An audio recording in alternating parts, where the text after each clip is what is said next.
very warm welcome to you. I'm Alice Salfield.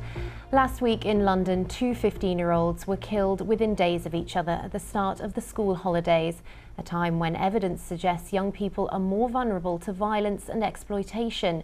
Today, the Mayor announced £2 million of investment in activities, which he says will help divert thousands of teenagers away from crime this summer. He was at the launch along with the rapper Professor Green. Layla Hayes reports.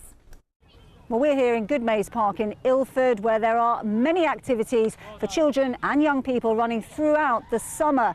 It's all funded by the Mayor's Violence Reduction Unit, which he says will really make a difference. We're funding hundreds of projects across our city, keeping thousands of young people busy playing sports, getting involved in music, getting involved in mentoring, getting involved in employment training, to make sure during the summer they can be active, healthy and fit, rather than what we know has happened in the past, is getting involved in being exploited and in criminality. Being from an underprivileged background shouldn't be what dictates whether or not you have access to constructive activities throughout the summer or at any point really. We need to invest in our youth. We know what the outcomes are when youth clubs are shut. We also know what the outcomes are when they're open. There are better outcomes for these kids. It improves community, it builds confidence, friendships. It's life skills. It's not just learning football. It's everything else that comes with it. There's often criticism that too many youth services have closed down and there's nothing for young people to do. It's hoped something like this could change that. The question is, will it be enough? Layla Hayes reporting there. And it's not just keeping children safe that parents have to worry about over the summer. Many are already thinking about the cost of school uniforms.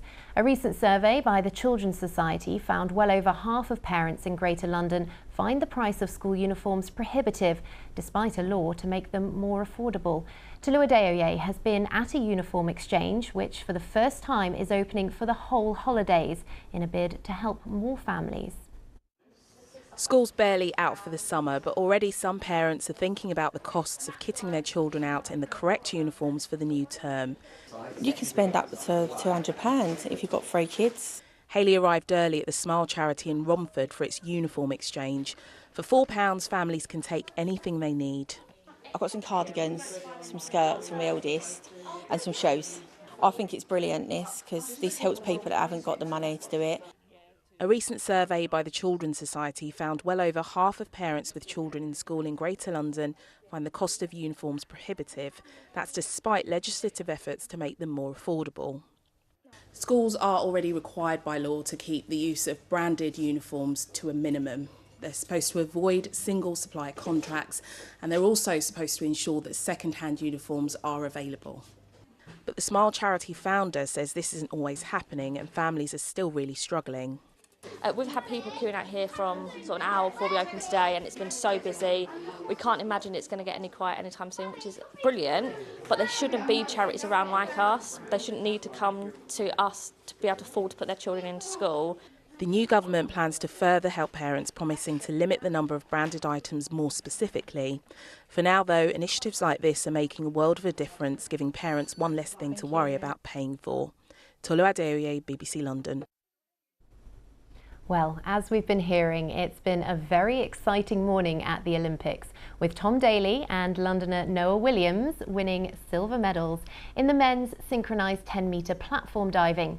But it's not just the crowds in Paris who've been celebrating. Victoria Hollins was with members of Noah's diving club who were cheering on their teammate at the London Aquatic Centre fan zone.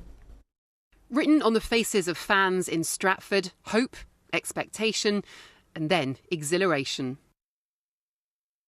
Supporters and fellow divers joined the fan zone at the London Aquatic Centre, fully behind Hackney's Noah Williams alongside Tom Daley in their silver medal success in Paris. Yes, we'll take that! I think it's such a great inspiration for the young generation to watch how much hard work goes into getting to this place.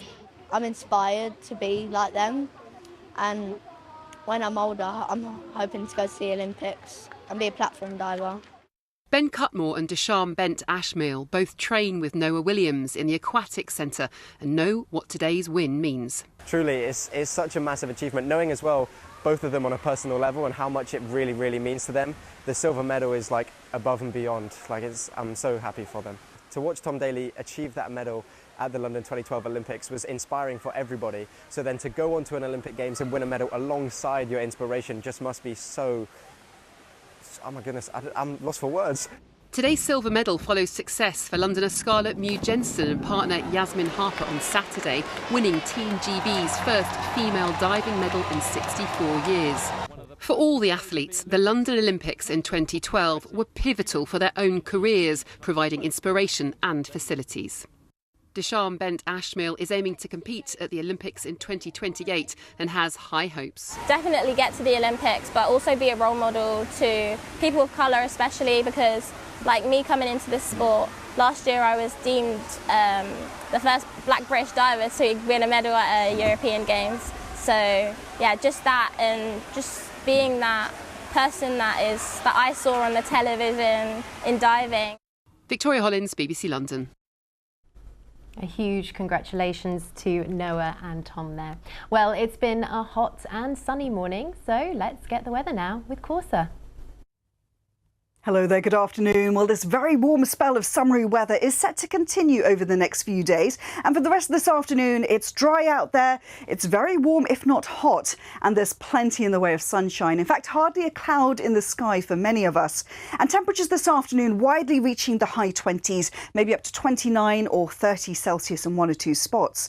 Now, a fine evening to come too, late spells of sunshine, clear skies overnight. There may just be the odd patch of mist and fog, and temperatures tonight will hold up at around 11 to 15 Celsius, so perhaps an uncomfortable night for sleeping.